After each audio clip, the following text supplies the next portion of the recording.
Sentence है, ये भी आया हुआ है, द कर्ड स्मेल्ड शोर। द कर्ड दही जो है, स्मेल्ट सोर कड़वी खट्टी, जैसे कहते हैं खट्टी, जो सूंघने में खट्टी लग रही है।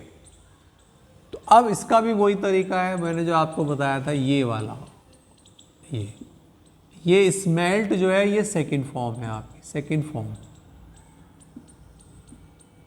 Smell first form, second smelt, third भी स्मेल्ट है, ठीक है। तो बनाएंगे द कर्ड, यहाँ पे पास्ट है तो वाज सोर when it was smelled. It was क्योंकि ये इसके लिए आ रहा है, तो इसको अगर हटा के भी देते हैं तो भी हम एग्ज़ाम में उसको टिक कर सकते हैं, ठीक है। सेंटेंस हमारा क्लियर हो गया। द कर्ड, ऐसे सेंटेंस कुनैन वाला, मैंगो वाला, ये अपने आप में एक यूनिक से सेंटेंस है और ये अक्सर वहाँ बहुत ज़्यादा आते हैं जहाँ पर ये 20-20 नंबर के आते हैं पैसिव। जैसे सीपीयू में बताया मैंने आपको, सीजीएल में जो 200 नंबर का इंग्लिश का आता है उसमें इनका बहुत ज़्यादा रोल होता है। तो हम तो आपको सारे सेंटेंस जो भी उसके यूनिक सेंटेंस हैं टॉपिक वाइज वो सब करा देंगे, है ना। चलो जी नेक्स्ट आइए। द कर्ड वाला आपका हो गया है। नेक्स्ट है ही हैंडेड हर अ चेयर। जो भी सेंटेंस था, नंबर में ध्यान नहीं दे रहा, ही हैंडेड हर अ चेयर, ही हैंडेड हर अ चेयर। हैंडेड, यहाँ ऑब्जेक्ट ये दे रखा है। हैंड का मतलब देना, हैंड ओवर भी होता है, ठीक है। तो हैंड ओवर, किसी को चार्ज देना, हैंड हर, हैंडेड हर है, चाहिए उसको कुर्सी देना, तो हर को लाएंगे शुरू में, शी। हैंडेड सेकंड फॉर्म ही है वाज, शी वाज हैंडेड। और मैंने एक रूल बताया आपको, थर्ड फॉर्म के बाद जो बचता है उसको उतार दो, तो आपका सीक्वेंस बिल्कुल सही रहेगा। बाय हिम, तो she was handed a chair by him. जब भी कभी आपको सेंटेंस में कंफ्यूजन हो, थर्ड फॉर्म के बाद उसको उतारो जो आपने छोड़ दिया था। तो हर को निकाल दिया था आपने शी करके, ए चेयर छोड़ दिया था, तो थर्ड फॉर्म के बाद वो ए चेयर लिख दिया करो, तो आपका सेंटेंस कभी गलत नहीं होने का, ठीक है। नेक्स्ट आएंगे 14, हमारा सेंटेंस कंप्लीटेड।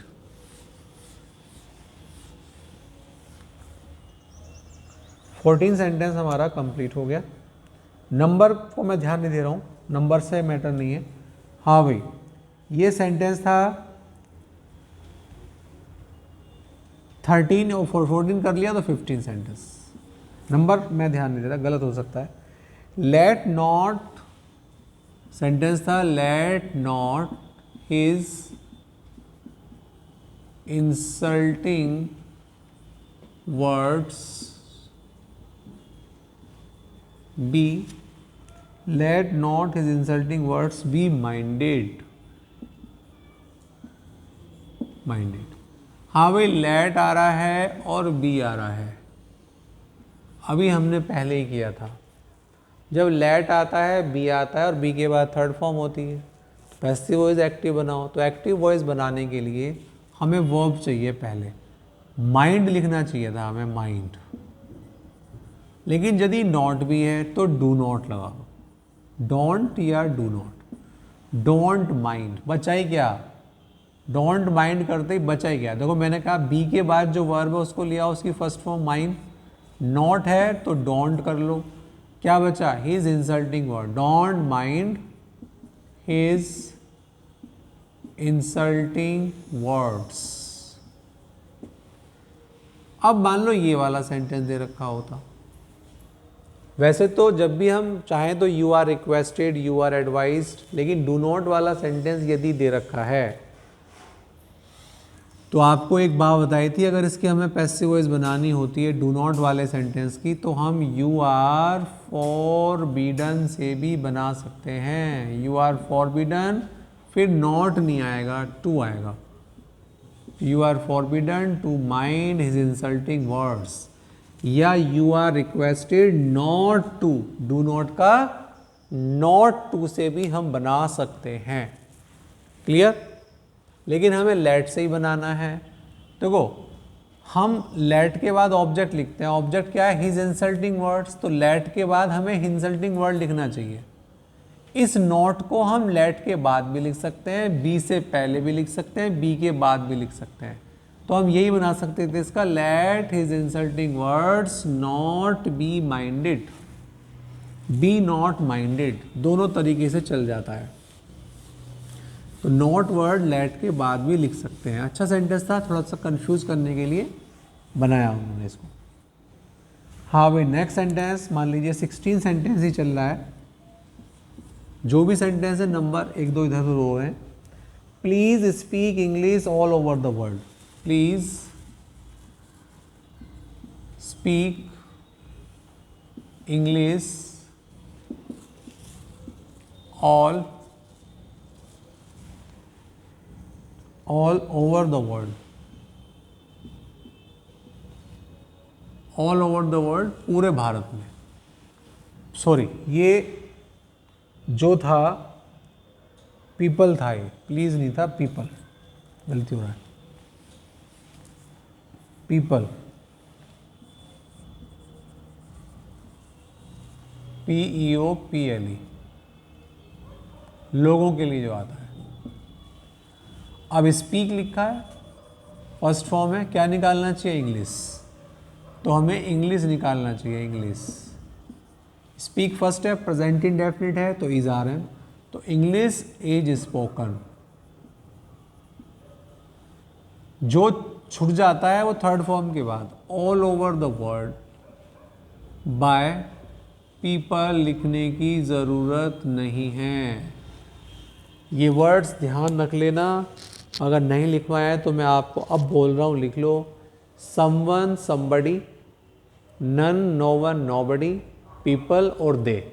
इनको लिखने की, इनको हम छोड़ सकते हैं। लास्ट में लिखने की, बाय लिखने की इनको कोई ज़रूरत। तो English is spoken all over the world, full stop. Clear? इसको और ज़्यादा आपको करने की कोई ज़रूरत नहीं है। हाँ भाई, एक लास्ट सेंटेंस हो रहा है इस टेस्ट का, उसको और कर लेते हैं।